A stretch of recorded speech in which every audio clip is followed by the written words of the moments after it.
Em junho de 1934, dois garimpeiros de ouro, que estavam cavando e procurando ouro nas montanhas de São Pedro, no Wyoming, encontraram uma pequena caverna enterrada nas profundezas da rocha espessa. Quando a poeira começou a baixar, os garimpeiros fizeram uma descoberta surpreendente: os restos bem preservados, mas há muito esquecidos, de um minúsculo ser humano.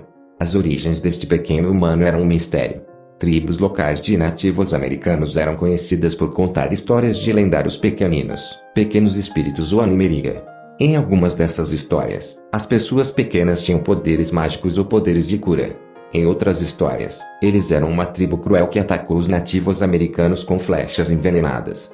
A descoberta dos restos mortais mumificados atraiu muita atenção para a área, suscitando muitas perguntas e criando polêmica. Muitos duvidaram da veracidade da história dos garimpeiros, acreditando que os restos mortais seriam fabricados e a história uma farsa. Cientistas se aglomeraram na área, todos com um profundo desejo de determinar a verdade por trás da pessoa minúscula, apelidada de Pedro. Com uma altura de sentar de 6,5 polegadas e uma altura estimada de pé de 14 polegadas, estava claro que aqueles não eram restos mortais comuns. Os cientistas realizaram testes extensivos no Pedro. Primeiro, eles revisaram as evidências físicas externas. Pedro foi encontrado sentado, de pernas cruzadas, em uma pequena saliência dentro do que parecia ser uma caverna feita pelo homem.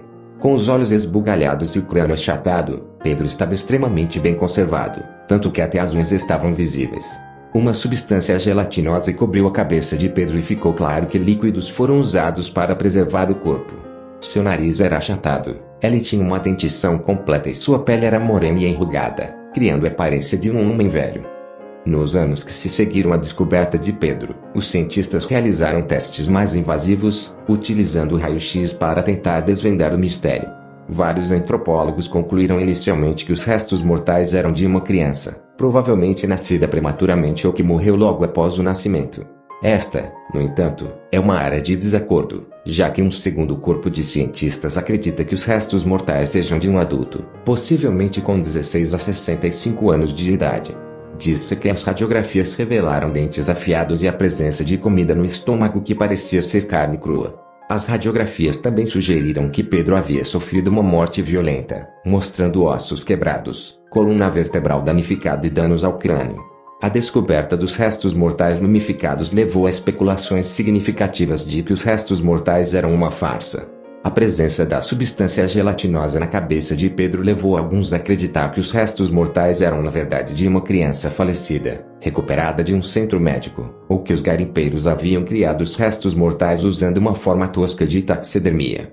No entanto, outros afirmaram que os restos mortais eram evidências de uma raça parecida com Leprechaun, como aqueles mencionados nas lendas dos povos indígenas locais, ou evidências de um ser extraterrestre. Era difícil para muitos imaginar que um humano de tão pequena estatura pudesse ser um adulto. Embora os testes modernos possam fornecer muito mais respostas sobre as origens de Pedro, esses testes não são possíveis porque a localização dos restos mortais é desconhecida há vários anos. Diz-se que os restos mortais foram expostos durante shows paralelos na década de 1940 e depois comprados por um homem chamado Ivan Goldman. Após a morte de Goldman em 1950, os restos mortais foram passados para um homem chamado Leonard Waller, às vezes relatado como Walter. Os restos mortais não foram vistos desde então. Sem os restos mortais, os mistérios de Pedro perduram até hoje. A maioria dos cientistas concorda que os restos mortais de Pedro eram de um homem adulto.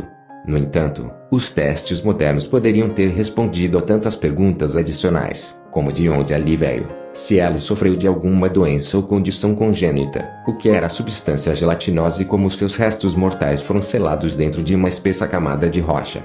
As respostas a essas perguntas, e a muitas outras, provavelmente permanecerão sem resposta, a menos que os restos mortais possam ser localizados e testados. Até então, cientistas e entusiastas só podem especular sobre quem ou o que ele foi.